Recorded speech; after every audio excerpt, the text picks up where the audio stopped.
자, 우리가 매일 쓰는 인터넷 있잖아요. 그냥 자유로운 공간이다. 이렇게 다들 생각하죠. 근데 만약에 그 자유라는 게 처음부터 그냥 환상에 불과했다면요? 오늘 바로 그 생각에 정면으로 한번 부딪혀 보려고 합니다. 그러니까 우리가 당연하게 자유롭다고 여겨온 이 인터넷, 과연 단 한 번이라도 진짜로 자유로웠던 적이 있었을까요? 오늘 바로 이 근본적인 질문부터 한번 파헤쳐 보죠. 생각해보면 처음 인터넷이 우리한테 약속했던 세상은 정말 꿈 같았어요. 그쵸? 어떤 물리적인 제약도 없고 국경도 없는 그런 공간 말이에요.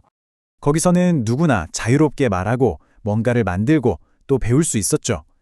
모든 사람이 자기 목소리를 낼 수 있는 그런 진짜 민주적인 공간. 이게 바로 우리가 꿈꿨던 이상이었습니다. 심지어 아이디어 같은 것들은 주인이 따로 없이 그냥 막 자유롭게 퍼져나갔어요.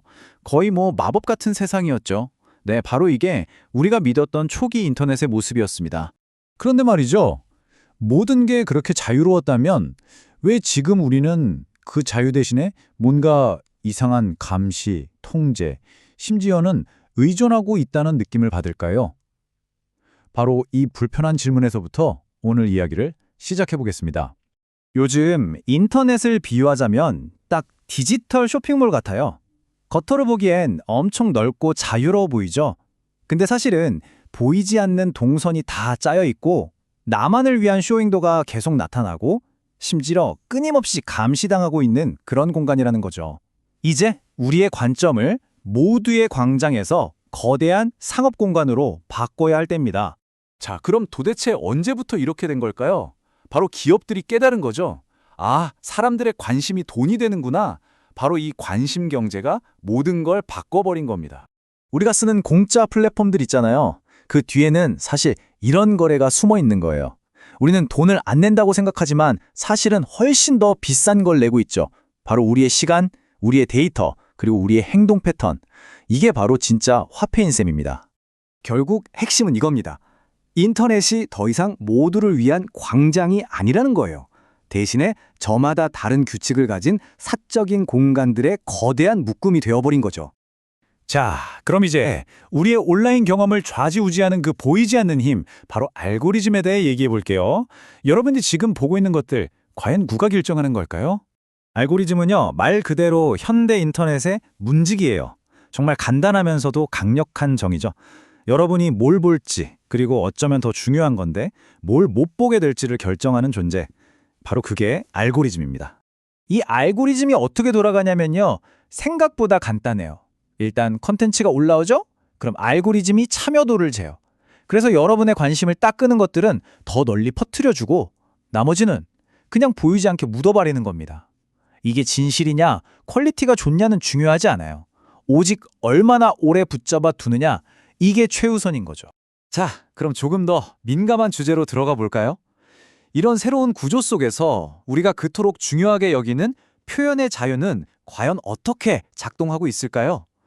내가 말은 할 수는 있는데 그게 과연 누구한테 들리기는 할까요? 우리의 자유는요, 사실 보이지 않는 조건들에 둘러싸여 있어요.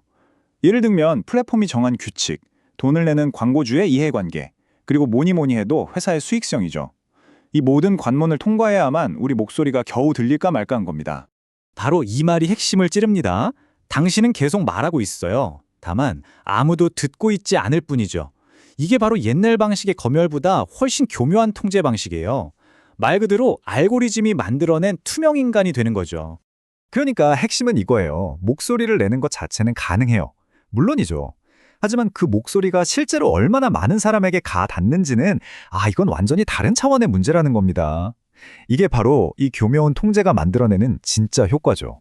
자, 그럼 이제 통제가 어떻게 한 단계 더 진화했는지 볼까요?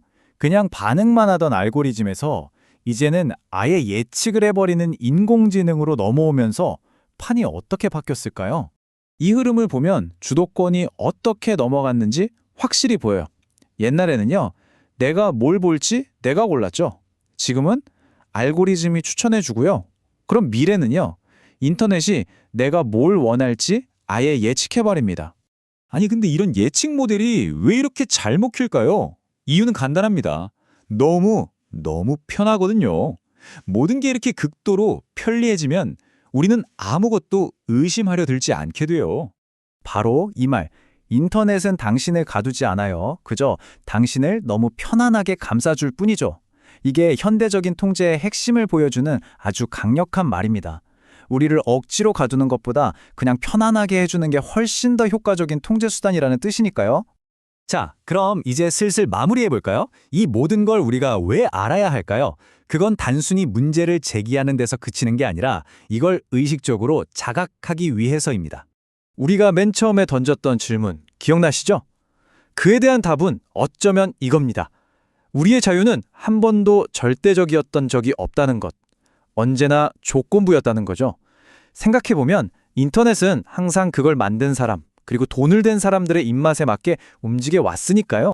이런 사실을 안다고 해서 비관적으로 변할 필요는 없어요. 오히려 우리를 훨씬 더 의식 있는 사용자로 만들어주죠. 그리고 이렇게 깨어있는 것, 이게 바로 기술에 그냥 끌려다니는 게 아니라 우리가 기술을 주도적으로 똑똑하게 사용하기 위한 첫걸음이니까요. 자, 마지막으로 이 질문 하나를 여러분께 던지면서 마무리하겠습니다. 만약 인터넷이 여러분 자신보다도 먼저 여러분이 뭘 원하는지 알게 된다면 여러분의 다음 결정은 과연 누가 내리는 걸까요? 이 질문에 대해 한번 깊이 생각해 보시면 좋겠습니다.